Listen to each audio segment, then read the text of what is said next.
So in a previous podcast, we talked about the Ottawa Civics or the Denver Spurs, who tried to move to Ottawa to save their franchise. But we're going to talk about the original Ottawa franchise in the WHA. And no offense, I really like their logo, and it really stands out, kind of that early 1970s Canadian Ontario feel. Now, excuse me, we're going to talk about the legend of the Ottawa Nationals. Now, the Ottawa Nationals were based out of the Canadian capital of Ottawa, of course, that played the WHA during the 72-73 WHA season. Now, the WHA had originally granted franchise to Doug Michel for an unnamed team that would represent Ontario. Original plans called for the squad to play at Maple Leaf Gardens in Toronto. However, due to obvious factors, Michel couldn't get a favorable lease for the Gardens. Afterward, it was expected that Hamilton would be their team's home, but they were eventually placed in Ottawa.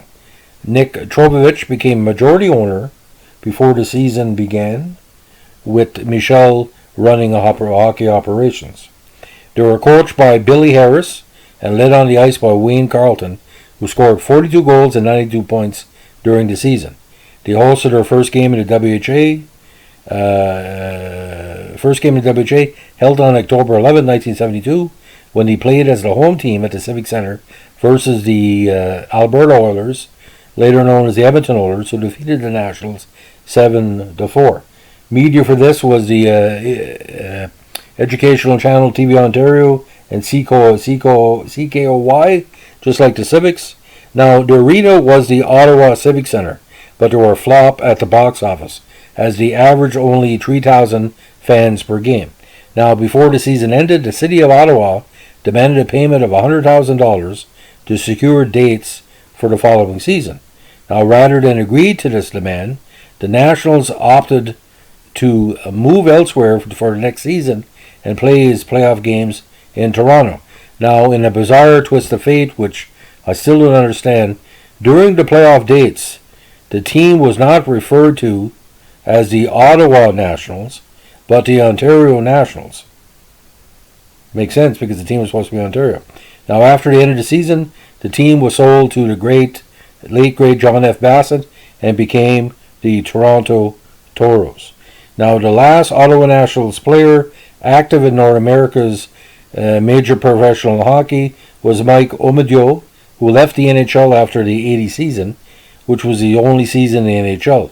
He would later play hockey in Sweden and Italy until his retirement in 1983. Now, the season record for Ottawa of that year, Ottawa Nationals, Ontario Nationals, 35-39-4, 279 goals for, 301 against, and he lost in the quarterfinals to the Whalers. Now, just for memory's sake, out of respect to all the Ottawa National fans there, the national players that year were Wayne Carleton, Gavin Kirk, Bob Charlebois, Guy Trottier, Bob Leduc, Steve King, Tom Martin, Brian Gibbons, Rick Sentes, Rick Cunningham, Jack Gibson, Ron Climie, the great Brian Conacher, Ken Stevenson, Tom Simpson, Mike Boland, as I mentioned, Mike Omido, Steve Warr, Chris Maloff, Rod Raleigh, John Donnelly, Merv Haney, Gilles Gratuni, Deluni Graton, Frank Blum, and Les Binkley. And again, goalie Trio Graton, who had 3.71 goals against average, Les Binkley and Frank Blum. Now, Gavin Kirk had a great season this year, 28 goals, and Conacher, as a defensive stalwart, had 27 points. So that's the story of the Ontario Ottawa Nationals. Cards of the season are available in the 73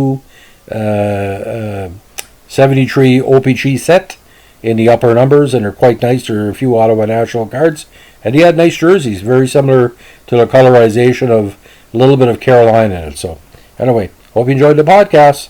Bye.